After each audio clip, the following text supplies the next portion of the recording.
Oui, je m'appelle Honoré Justin Mondomobé. Je suis expert des questions commerciales, commerce international, mais beaucoup plus spécialisé dans les questions de libre-échange et de facilitation des échanges. J'ai près de 30 ans d'expérience dans toute l'Afrique et une expérience dans plus de 30 pays africains dans les questions de commerce, dans les questions d'intégration commerciale. Et ici, je vais vous parler d'une préoccupation des États concernant les limites de la ZLECAf pour ce qui concerne la contrefaçon. Bien évidemment, beaucoup de gens se posent la question, dans le cas de la ZLECAf, comment est-ce que la ZLECAf va protéger les pays contre les produits contrefaits ou bien l'inverse? Le but de la ZLECAf n'est pas de faciliter la contrefaçon. Le but de la ZLECAf est de permettre que les produits soient exportés avec des coûts d'exportation bas et tout en facilitant l'acquisition des produits par les pays demandeurs.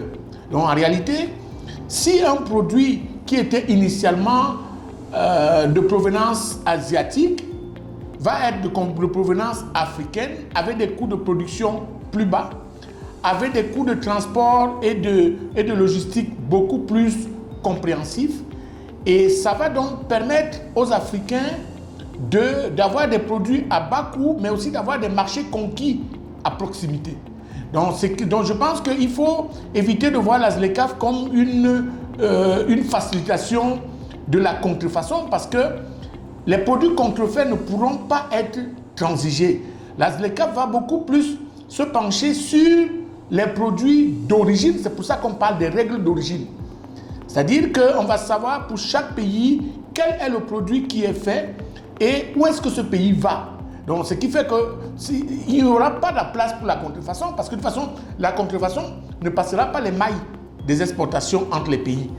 D'où la nécessité de chaque pays d'élaborer des règles d'origine qui soient rigoureuses, qui soient conformes à la réalité de la production et qui permettent aux pays importateurs d'importer le produit de qualité exceptionnelle. Donc je pense que entre pays africains, il y aura une bataille sur la qualité des produits, parce que ça ne va pas.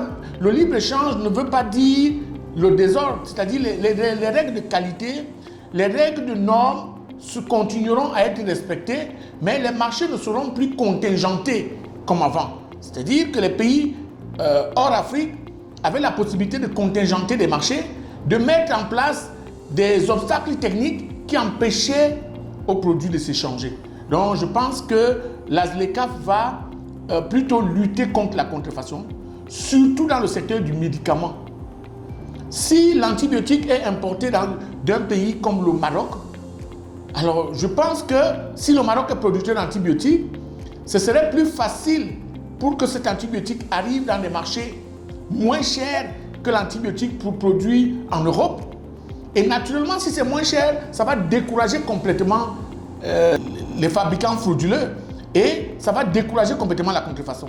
Donc déjà, la qualité du prix qui baisse va améliorer l'accessibilité au prix et va améliorer l'interchangeabilité des prix, d'où la mort de la contrefaçon pour certains produits, beaucoup plus pour le médicament. Je me porte disponible pour répondre à toutes vos préoccupations concernant la ZLECAf. C'est une réforme assez nouvelle, une réforme vraiment révoltante, mais une réforme qui s'impose pour que l'Afrique gagne sa réputation. Alors, pour toute assistance sur ces questions, n'hésitez pas à me contacter. Je pense que je n'ai pas le monopole de répondre à toutes les questions, mais au moins, je ferai l'effort de clarifier certaines réponses.